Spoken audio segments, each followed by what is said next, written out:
Hello बच्चों। तो पिछले जो लेक्चर था उस पिछले लेक्चर में हमने पढ़ा था इलेक्ट्रिक फील्ड यानी कि वैद्युत क्षेत्र।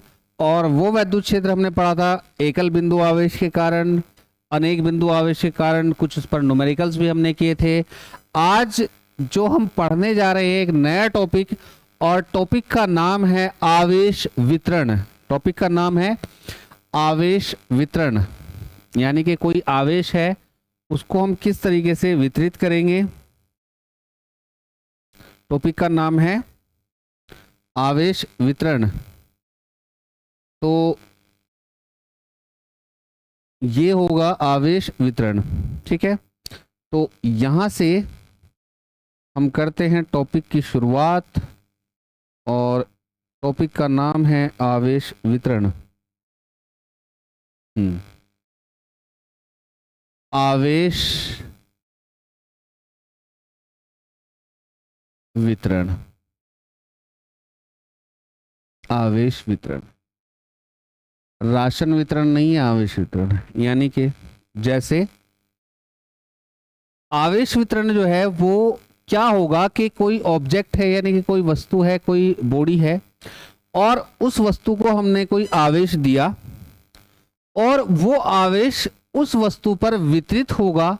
और कितने तरीके से वितरित होगा? अगर मान लीजिए जैसे कि एक कोटे वाला कोई ईमानदार इंसान है, तो वो हर एक को बराबर राशन देगा, हर एक को बराबर राशन देगा, और वो जो राशन दे रहा है उसे हम बोलते हैं एक समान वितरण। क्या बोलेंगे? एक समान वितरण। लेकिन कुछ कोटेदार बहुत भ्रष्ट हैं, और मोस्टली भ्रष्ट ही हैं, तो उनका क्या है कि वो किसी को कम, किसी को ज्यादा, किसी को नहीं भी देते, किसी के अंगूठे का निशान नहीं लग रहा। तो इस तरीके की घटनाएं बढ़ती जा रही हैं, और वही आवेश वितरण हमारा क्या बनेगा?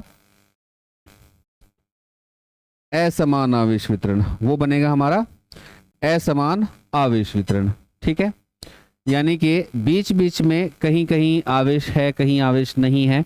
तो आवेश वितरण जो है वो कितने टाइप का होगा? हमारा दो टाइप का होगा। और पहला टाइप तो हमारा क्या हो सकता है? जैसे मान लो असमान, असमान आवेश वितरण, आवेश वितरण। दो टाइप है इसमें, एक एक समान है और एक असमान है। इसमें क्या हो सकता है? असमान में, असमान आवेश वितरण में क्या क्या हो सकता है? असमान आवेश वितरण में हो सकता है बिंदु आवेश, बिंदु आवेश। और उसके अलावा दूसरा हो सकता है इसमें बिंदु आवेशों का समूह, बिंदु आवेशों का समूह। तो ये दो हो सकते हैं, यानी कि किसी वस्तु को आवेश दिया, एक अकेला बिंदु आवेश, वो भी हमारा किस में आएगा? असमान, यानी कि कहीं पे है और दूसरी जगह पे वो नहीं होगा, तो बिंदु आवेश। या उसके अलावा क्या हो सकता है हमारा?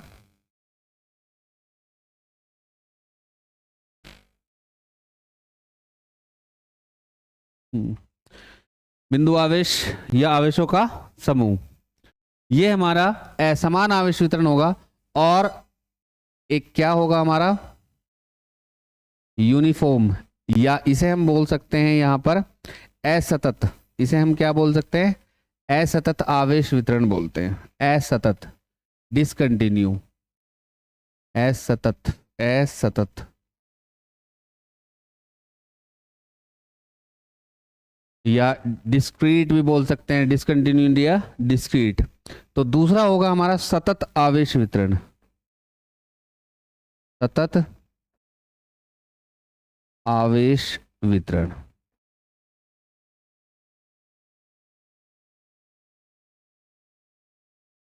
लिखिए, इसकी डेफिनेशन बोल रहा हूं मैं। सतत आवेश वितरण कि अगर किसी वस्तु को, यदि किसी वस्तु को दिया गया आवेश उस वस्तु पर एक समान रूप से, है ये गड़बड़ है बस।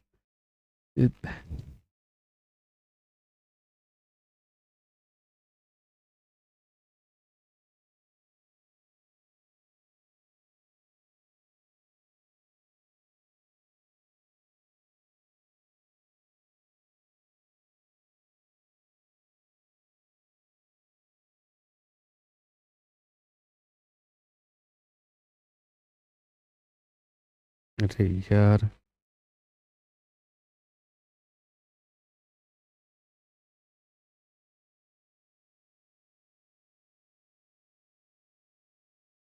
अति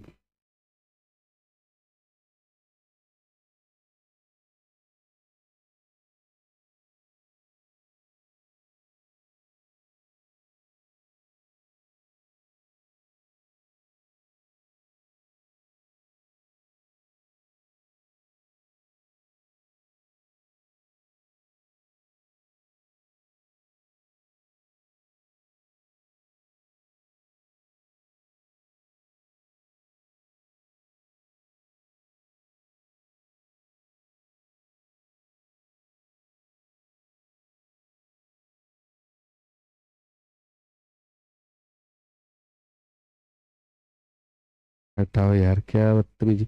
वितरण, चलो हटाओ, ऐसे ही रहने दो इसको, और क्या करेंगे, ऐसे ही पढ़ते हैं।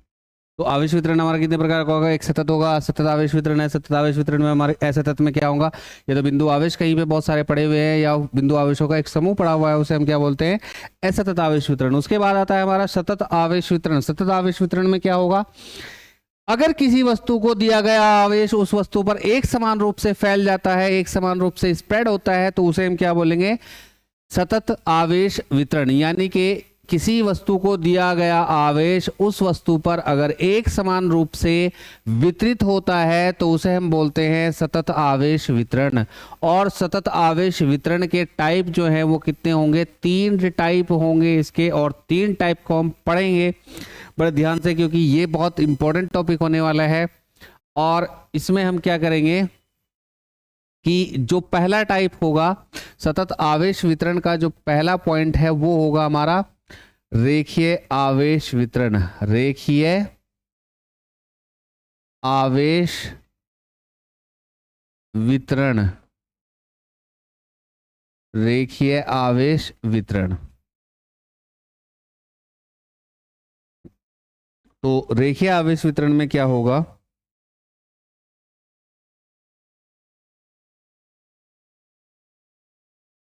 कि अगर किसी तार या किसी रेखा पर, किसी तार या किसी रेखा पर अगर आवेश एक समान रूप से वितरित हो, यानी कि कोई रेखा है या कोई हमारा तार है, और रेखा क्योंकि उसकी लंबाई चौड़ाई जो है वो नेग्लिजिबल होगी, तो किसी भी रेखा पर अगर आवेश एक समान रूप से वितरित है तो उसे हम क्या बोलते हैं?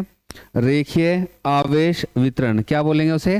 रेखीय आवेश वितरण हम उसे बोलेंगे अगर किसी भी बिंदु पर एक समान रूप से आवेशित है। ठीक है, या ये कह लीजिए कि इसे हम क्या लिखेंगे? यदि आवेश वितरण, यदि आवेश वितरण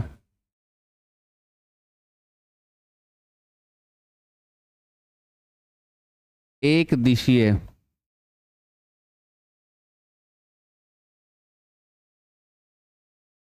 है। कैसा है? एक दिशीय रेखीय आवेश वितरण, यानी कि यदि आवेश वितरण कैसा है? एक दिशीय है। कैसा है? एक दिशीय अगर है, यानी कि अलोंग एक लाइन के, एक रेखा के अलोंग ये फ्लो हो रहा है, यानी कि डिस्ट्रीब्यूट है, या ये कह लो कि वितरित है, तो इसे हम क्या बोलेंगे? एक दिशीय है। ये थोड़ा सा और मॉडिफाई करिए। यदि आवेश वितरण एक एक दिशीय,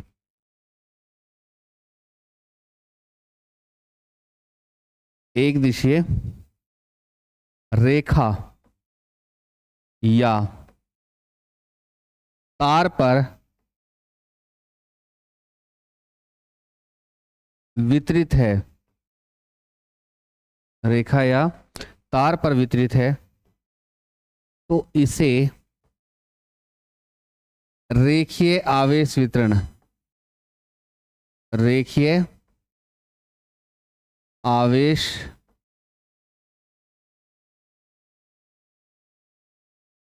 रेखीय आवेश वितरण कहते हैं।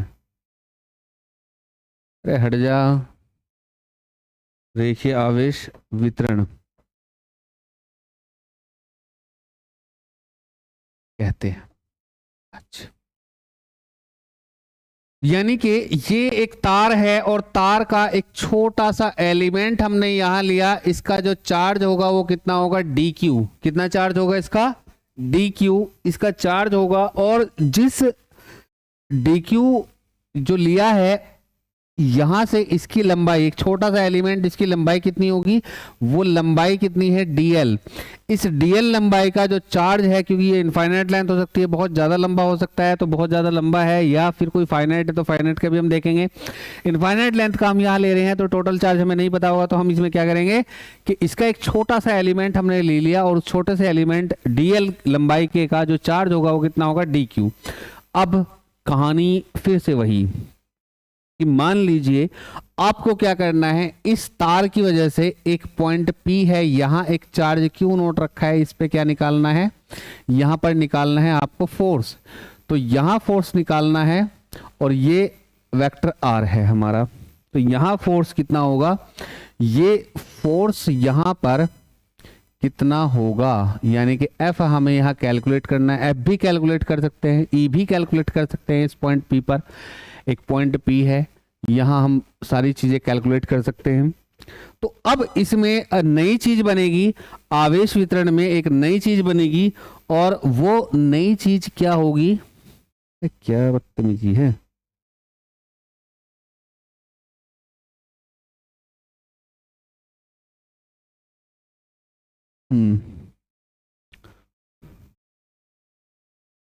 हाँ, तो वो नई चीज क्या होगी इसमें, रेखीय आवेश घनत्व। रेखीय आवेश घनत्व, रेखीय आवेश घनत्व, बड़े ही इंपॉर्टेंट टॉपिक्स हैं। आवेश घनत्व क्या बनेगा, रेखीय आवेश घनत्व क्या होगा, रेखीय आवेश वितरण की, रेखीय आवेश वितरण के की दिखाई दे रहा है, की दिखाई दे रहा है, वितरण की एकांक लंबाई पर, एकांक लंबाई पर आवेश की मात्रा, आवेश की मात्रा रेखीय आवेश, रेखीय आवेश घनत्व, रेखीय आवेश घनत्व, रेखीय आवेश घनत्व कहलाता है।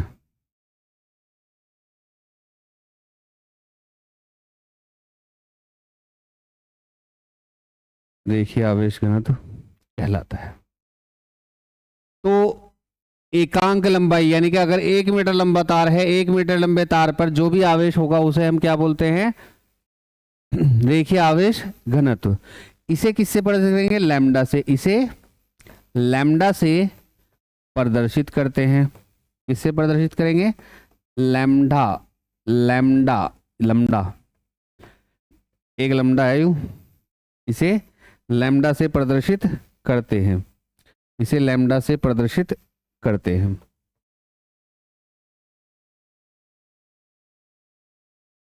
यानी कि रेखीय आवेश घनत्व क्या बनेगा, रेखीय आवेश घनत्व, फॉर्मूला क्या बना, रेखीय आवेश घनत्व lambda is equal to D Q upon D l, या लैम्डा बराबर क्यू बटे एल, अगर हमें लंबाई पता है तो। मात्रक क्या होगा इसका, कूलाम प्रति मीटर। क्या होगा मात्रक, कूलाम प्रति मीटर इसका मात्रक होगा। उसके बाद जो दूसरा पॉइंट है वो दूसरा टॉपिक है। दूसरा टॉपिक होगा हमारा रेखीय आवेश घनत्व के बाद आता है पृष्ठीय आवेश घनत्व। पृष्ठीय आवेश घनत्व, तो पृष्ठीय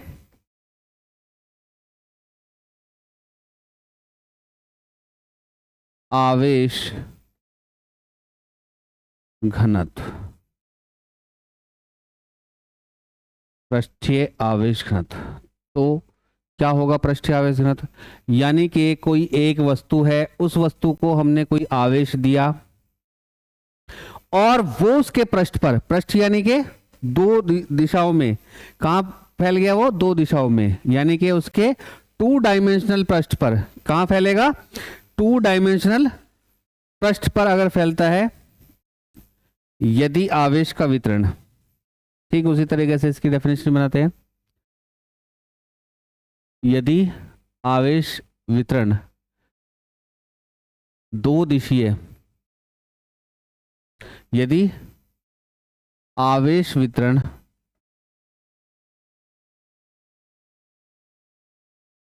द्विदिशीय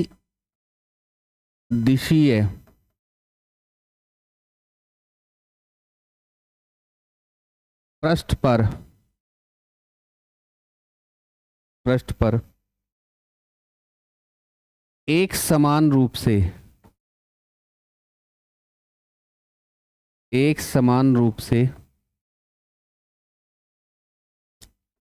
वितरित हो,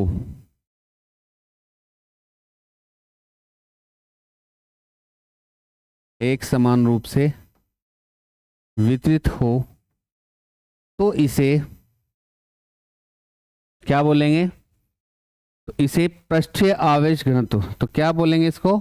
पृष्ठीय आवेश घनत्व। तो इसे पृष्ठीय, हाय हाय, पृष्ठीय आवेश वितरण, पृष्ठीय आवेश वितरण, गलतियां हो गई हैं, पृष्ठीय आवेश वितरण कहते हैं। क्या कहेंगे? पृष्ठीय आवेश वितरण। और हेडिंग क्या लिखा है? पृष्ठीय आवेश घनत्व। यानी कि यहां पर घनत्व नहीं लिखना है, यहां हमको क्या लिखना है? वितरण, वितरण, वितरण, पृष्ठीय आवेश वितरण, पृष्ठीय आवेश वितरण। यानी कि एक टू डायमेंशनल द्विदिशीय पृष्ठ, द्विदिशीय पृष्ठ, द्विदिशीय पृष्ठ भी बना लो भाई। द्विदिशीय पृष्ठ कैसे बनेगा? यानी कि अरे ये द्विदिशीय पृष्ठ बना लिया, यानी कि लंबाई भी है, चौड़ाई भी है, एक समान रूप से क्या है? आवेशित भी है। अरे यार,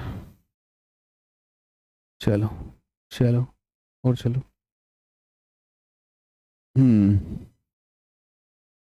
एक समान रूप से आवेशित है ये, और ये एक समान रूप से आवेशित है। एक ये पृष्ठ है और ये एक समान रूप से आवेशित है। मान लीजिए कि इसका जो टोटल सरफेस एरिया है, यानी कि कुल पृष्ठीय क्षेत्रफल है, वो कितना है? A। इसके भीतर एक छोटा सा एरिया, यानी कि ये एरिया हम ले लें, रंग भर दो इसमें काला मेरे जैसा। तो ये एक छोटा सा पृष्ठ के अंदर हमने एक जगह ले ली, और इस जगह पे क्या करेंगे कि इसका जो क्षेत्रफल है वो कितना है? dA। और यहां इस dA क्षेत्रफल का जो आवेश है वो कितना है? dQ। इस dA क्षेत्रफल का आवेश कितना? dQ। यहां एक बिंदु P, यहां आवेश रखा है Q0, इस पे ये क्या लगाएगा? एक बल लगाएगा, बिल्कुल लगाएगा बल। और ये दूरी कितनी है? ये। अच्छा, पहले वाले में हमने बल का कॉन्सेप्ट नहीं क्लियर किया था, तो एक बार कर लेते हैं उसमें भी, कि अगर हमें बल ही निकालना है तो ये बल होगा कितना? यहां पर अगर हम बल निकालें तो बल किसके बराबर होगा? F बराबर K Q1 आवेश, यानी कि Q0। तो ये किसके बराबर होगा? DF के, क्योंकि थोड़ा सा आवेश है, उस थोड़े से आवेश के कारण जो बल होगा वो भी हमारा थोड़ा सा ही होगा। और यहां पर क्या हो जाएगा? ये DQ इंटू, और अपॉन आर स्क्वायर, यानी कि D F is equal to के Q naught D Q upon are square. और अगर हमें एफ निकालना है तो वो किसके बराबर होगा, इंटीग्रेशन ऑफ डी एफ, यानी कि ये छोटे छोटे छोटे छोटे डी क्यू हैं, सारे डी क्यू या सारे डी एल को हम जोड़ दें, टोटल चार्ज आ जाएगा। जब टोटल चार्ज आ जाएगा तो उस डी क्यू की जगह हम रख देंगे, और ये कितना बनेगा यहाँ पर देख लीजिए, थोड़ा सा और इससे कॉन्सेप्ट को क्लियर करते हैं। F इज इक्वल टू, यानी कि F कितना आ जाएगा, या बराबर यहीं कहीं करो, इसे लंबा बढ़ जाएगा नहीं तो, बराबर के q q naught upon r square क्या होगा हमारा बाहर, क्यों, के constant quantity, q naught constant quantity, vector यानी कि distance r is also constant quantity, क्या चेंज हो सकता है, डी क्यू। तो ये आ जाएगा k Q naught by r square और इनटू डी क्यू, और डी क्यू की जगह क्या रखेंगे, एफ इज इक्वल टू के Q naught by r square, और यहां आ जाएगा कितना, डी क्यू की जगह हमारा क्या आ जाएगा, क्योंकि हमने क्या निकाला था, हमने ये निकाला था कि d Q is equal to lambda d l, d Q is equal to lambda d l, तो यहां आ जाएगा lambda d l, lambda d l, यानी कि जो बल आया है वो कितना आ गया, k Q naught lambda upon are square into D l, ये आ जाएगा यहाँ पर बल। वैद्युत क्षेत्र निकालना हो तो वैद्युत क्षेत्र भी हम यहाँ से डायरेक्ट निकाल सकते हैं, एफ अपॉन क्यू नॉट, और ये किसके बराबर, इलेक्ट्रिक फील्ड के, और इलेक्ट्रिक फील्ड कितना, k lambda upon are square into D l. ये दोनों फॉर्मूले आपके बड़े ही काम के फॉर्मूले हैं, जब कुछ आगे डेरिवेशंस करेंगे या कुछ क्वेश्चंस करेंगे तब इन्हें यूज करेंगे। तो एक बार देख लीजिएगा किया क्या है हमने, नोट्स साथ के साथ बनाते जाइए। और यहाँ पर हमने किया बस इतना भर है कि यहाँ से एक बल निकालना है, तो बल के लिए हमें क्या चाहिए, दो आवेश चाहिए, उनकी दूरी चाहिए, तो हमें मिल रहे हैं दो आवेश, कहाँ मिल रहे हैं हमें दो आवेश, हमें तो नहीं मिल रहे। ये देखिए दो आवेश है, एक क्यू नोट है और एक डी क्यू है, दो आवेश रखे हुए हैं, उनके बीच की दूरी भी हमें पता है, उन दोनों के बीच की दूरी भी हमें पता है, तो दोनों के बीच की दूरी हमने ये बल निकाल दिया। बहुत थोड़ा सा बल होगा क्योंकि थोड़ा सा आवेश है तो उसके कारण थोड़ा सा बल निकला है। अगर बहुत ज़्यादा बल निकालना है, पूरा बल निकालना है, तो हमें कुल आवेश चाहिए, और कुल आवेश के लिए हमने यहाँ से क्या किया, यहाँ पर हमने इसका इंटीग्रेशन कर दिया। इंटीग्रेशन करने के बाद डी क्यू हमें पता ही नहीं कितना डी क्यू, लेकिन हमें क्या पता हो सकती है, लंबाई पता हो सकती है। अगर हमें लैम्डा इसका पता है तो d Q is equal to हमने किससे कर दिया, एक फॉर्मूला हमने पढ़ा था, और फॉर्मूला क्या था, lambda is equal to D Q upon D L, और D Q is equal to lambda into D L, वो वैल्यू यहाँ पुट करी और आ गया हमारा ये फोर्स। और फोर्स के साथ साथ हमने क्या कैलकुलेट कर लिया, इलेक्ट्रिक फील्ड भी कैलकुलेट कर लिया।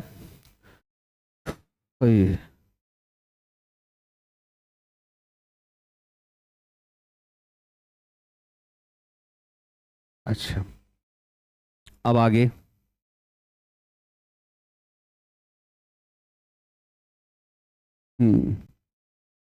ये ठीक वही कहानी इसमें भी, पृष्ठीय आवेश वितरण, इसमें बनेगा पृष्ठीय आवेश घनत्व, इसमें बनेगा पृष्ठीय आवेश घनत्व, पृष्ठीय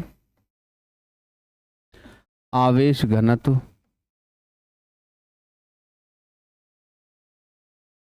क्या होगा इसमें, पृष्ठीय आवेश वितरण के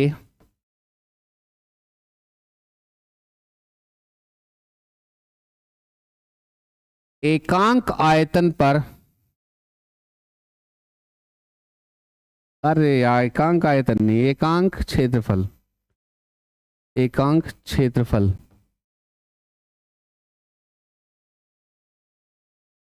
एकांक क्षेत्रफल पर दिख रहा है आवेश की मात्रा,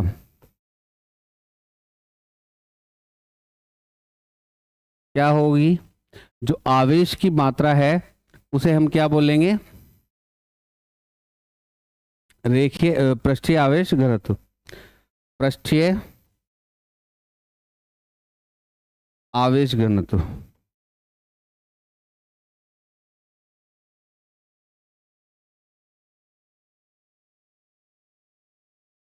कहते हैं।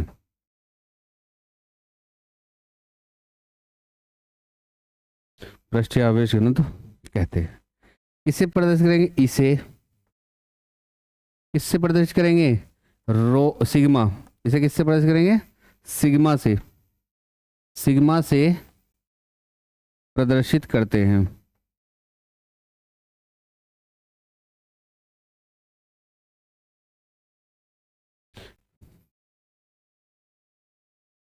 अच्छा, यानी कि सिग्मा बराबर छोटा सा आवेश किस पर है? डी ए क्षेत्रफल पर है, या सिग्मा बराबर कुल आवेश और बटे क्षेत्रफल, और ये क्या हो जाएगा यहाँ पर? कूलाम प्रति मीटर स्क्वायर। अच्छा, इस पर भी बल की वही कंडीशन। अगर हमें बल निकालना हो तो बल कितना होगा भाई? F इज इक्वल टू कितना? K Q not, Q not, और Q कितना? डी क्यू कितना? D A. यानी कि यहां से क्या बनेगा हमारा? ये आ जाएगा सिग्मा, अरे q naught sigma upon are square, और इंटीग्रेशन में क्या आ जाएगा यहां से? D A. ये आ जाएगा बल। अगर वैद्युत क्षेत्र निकालना हो तो E इज इक्वल टू के सिग्मा अपॉन आर स्क्वायर, और यहां डी ए। ये आ जाएगा वैद्युत क्षेत्र। आगे निकालेंगे इसे भी, ठीक है। तो ये आ गया हमारा बल और वैद्युत क्षेत्र। जो लास्ट टॉपिक है इसमें वो क्या होगा आपका? जो आखिर में आने वाला टॉपिक है,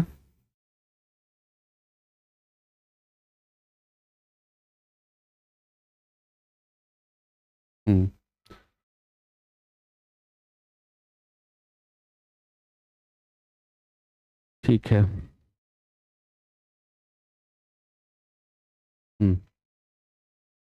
तो अगला टॉपिक क्या है इसमें? तीसरा है आयतन आवेश वितरण।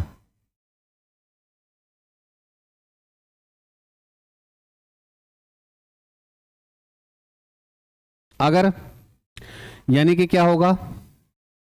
यदि किसी वस्तु को दिया गया आवेश, किसी वस्तु को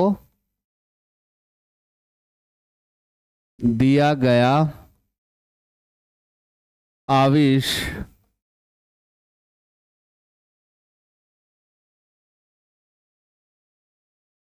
उस वस्तु के त्रिविमीय, उस वस्तु पर त्रिविमीय दिशाओं, इसे हम क्या बोल सकते हैं?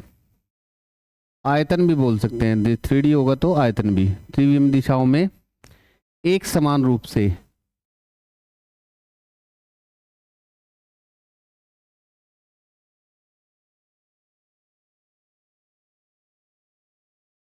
वितरित हो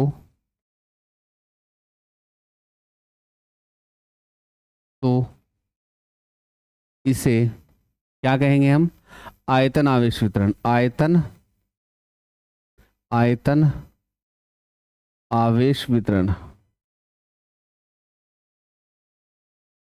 कहते हैं। आयतन आवेश वितरण कहते हैं, ठीक है, कहो भाई। यानी कि एक ऑब्जेक्ट है हमारे पास, कैसे ले इसे? 3D बनाना है। 3D 3D 3D 3D 3D, छोड़ो, नहीं चाहिए। 3D 3D 3D क्या लें? एक शेप लेनी है हमें 3D। चलो, ये मान लीजिए हमने 3D एक शेप ले ली, और ये ऐसे।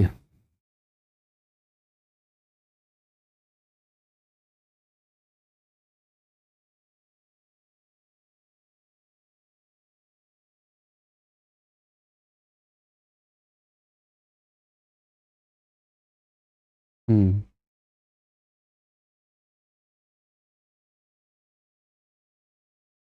तो ये हमने एक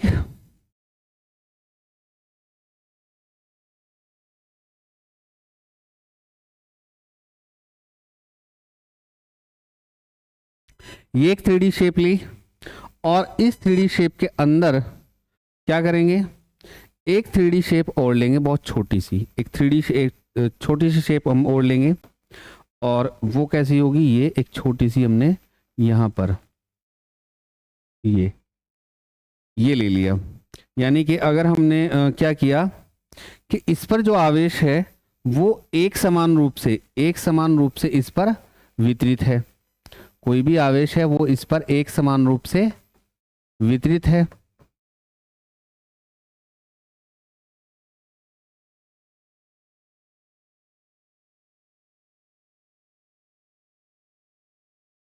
ये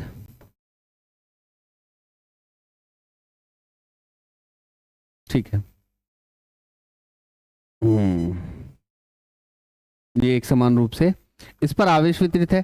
और इसमें हमने एक छोटा सा ये एक 3D एरिया ले लिया, स्पेस लिया 3D, और 3D स्पेस यानी कि एक हमने यहाँ पर ये वॉल्यूम ले लिया और इसका वॉल्यूम कितना है dV, और इसका जो आवेश है वो है dq, यानी कि दिखाई दे रहा है, थोड़ा बहुत तो दिखाई दे रहा है, यानी कि इसका जो वॉल्यूम है वो टोटल वॉल्यूम है V, और यहां पर जो हमने इसका छोटा सा हिस्सा लिया इसका वॉल्यूम कितना dV, और इस पर जो आवेश है वो कितना है dq।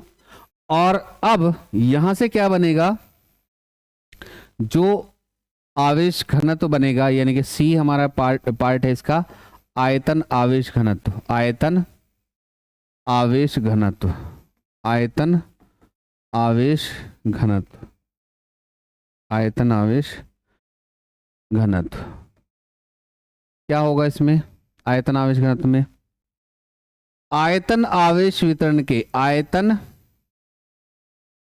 आवेश वितरण के एकांक आयतन पर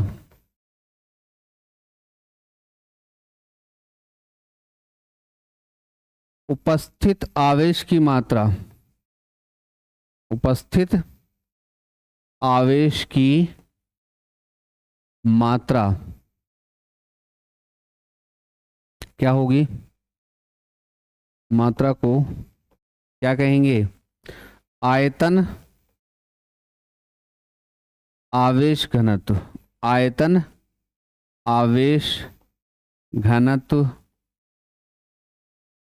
कहते हैं, आयतन आवेश घनत्व कहते हैं। ठीक है, किससे प्रदर्शित करेंगे, इसमें भी वो प्रदर्शन वाला काम जरूर होना है। इसे किससे प्रदर्शित करते हैं, इसे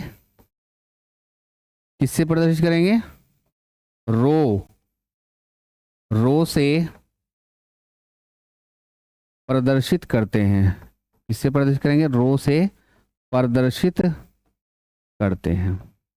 यानी कि rho is equal to dq upon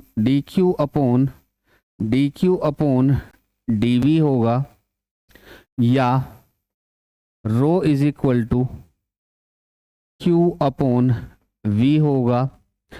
unit क्या होगी इसकी, कूलाम प्रति मीटर की घात 3, यानी कि मात्रक होगा इसका कूलाम प्रति मीटर की घात 3। अब फिर वही कहानी, यहां से r डिस्टेंस पे एक P पॉइंट है, यहां हमें बल ज्ञात करना है, और बल कितना होगा, फिर वही जो बल होगा वो कितना होगा, यहां से हमें निकालना है कि ठीक है, बल निकालना है तो ये कितना आ जाएगा हमारा K Q0, क्योंकि यहाँ Q0 रखा हुआ है, और ये आ जाएगा rho upon r square into d v, ये आ जाएगा इस पर बल। ठीक इसी तरह से वैद्युत क्षेत्र E बराबर ये आ जाएगा K rho upon r square into d v, ये वैद्युत क्षेत्र। एक क्वेश्चन भी कर लें क्या इस पर? हाँ, एक प्रश्न कर लेते हैं, टाइम है अभी, 5 मिनट में एक प्रश्न हो जाएगा। और प्रश्न क्या है?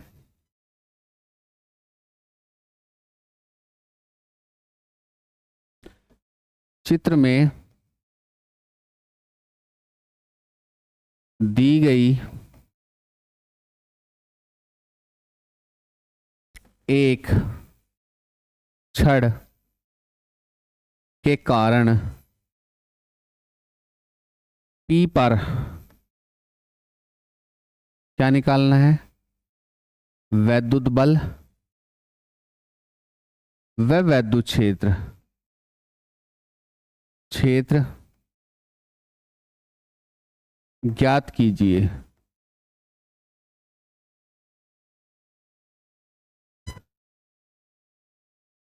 जबकि छड़ का रेखीय आवेश घनत्व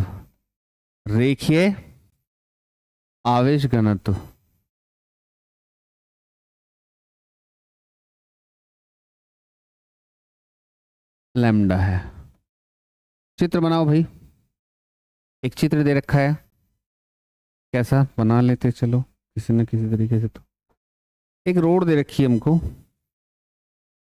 और कैसी रोड है?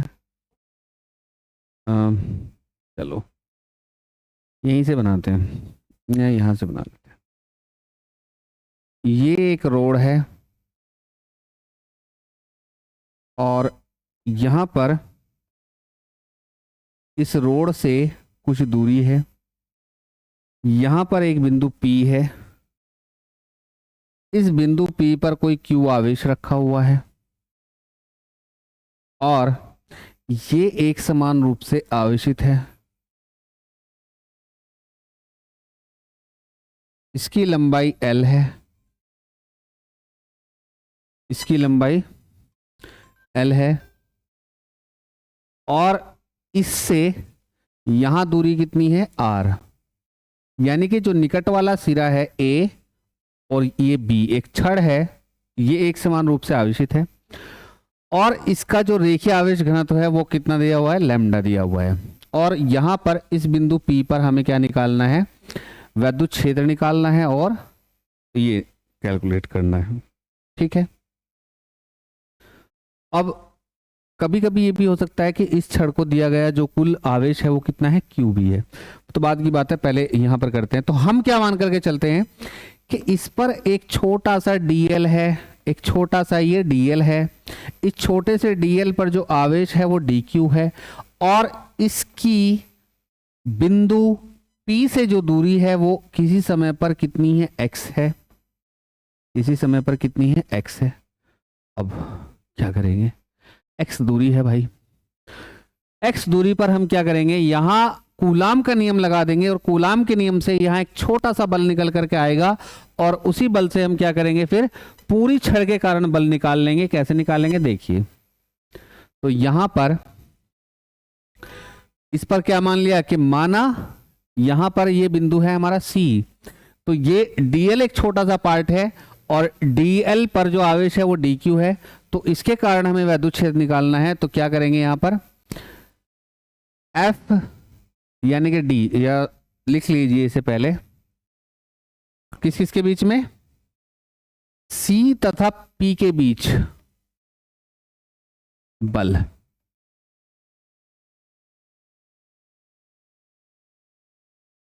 तो कितना होगा? F और छोटा सा dF बराबर कितना? K, पहला आवेश Q, दूसरा कितना? dQ, और दूरी कितनी? x square. दूरी कितनी? x square. ठीक है। चलिए, अब उसके बाद यहां से अगर हम dq की वैल्यू कैलकुलेट करें तो dq is equal to lambda into dl, lambda into dl, capital L ही कर लो इसे, dl, लैम्डा इंटू dl। ठीक है, लैम्डा इंटू dl, या dx ले लें, dx लेते हैं इसको, dx ये जो है हमारा छोटा सा हिस्सा, इसे हम क्या लेते हैं? dx, ये dx है यहां पर। यानी कि ये भी कितना हो जाएगा इंटू डी एक्स।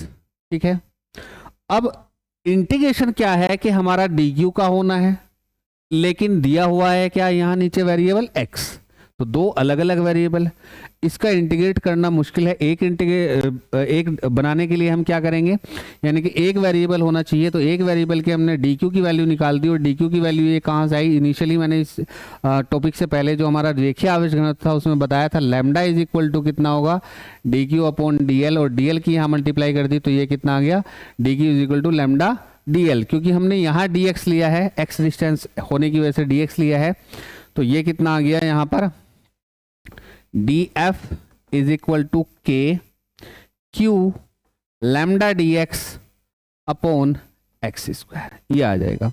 अब टोटल फोर्स यानी कि कुल बल निकालना है, तो कुल बल निकालने के लिए तो हमें क्या करना पड़ेगा, एफ बराबर डी एफ को सारे समेशन, या तो समेशन करो या फिर हम क्या करेंगे डिस्टेंस आर से लेकर के, यानी कि यहां से लेकर के छोटे छोटे डीएल हम जोड़ते जाएंगे, सारे डीएक्स जुड़ेंगे तो कितनी लंबाई हो जाएगी एल, तो यहां हम क्या करेंगे इसका इंटीग्रेशन करेंगे within the limit r से लेकर के आर प्लस एल तक, आर प्लस एल तक।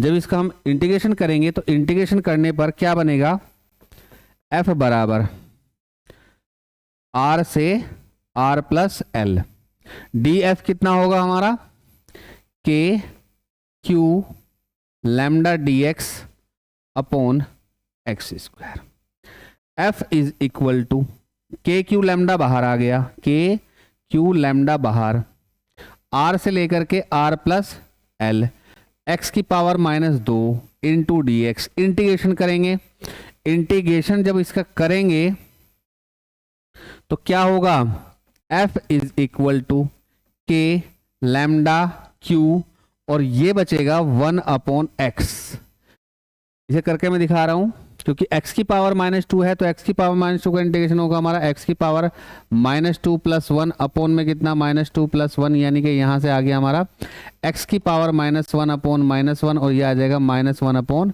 x, तो ये कितना आ जाएगा -1 अपॉन x, और लिमिट हमारी क्या है r से लेकर के r plus L, R plus L, minus हमने कॉमन बाहर ले लिया, minus K lambda Q is equal to, पहले एक्स की जगह हम क्या लिखेंगे R plus L, R plus L minus 1 upon lower limit कितनी R, F is equal to minus K lambda Q, और यहां से जब इसकी मल्टीप्लाई करी तो R minus L upon R, और ये आ गया आर प्लस एल, आर से यहां आर कैंसिल, माइनस और माइनस कितना हो गया प्लस हो गया, तो ये कितना आ गया k lambda q l upon r into r plus l, ये आ जाएगा हमारा बल इस पर, इस बिंदु P पर। अगर हमें वैद्युत क्षेत्र निकालना है तो वैद्युत क्षेत्र किसके बराबर होगा, जो आवेश रखा हुआ है उससे हमने डिवाइड कर दिया, तो E बराबर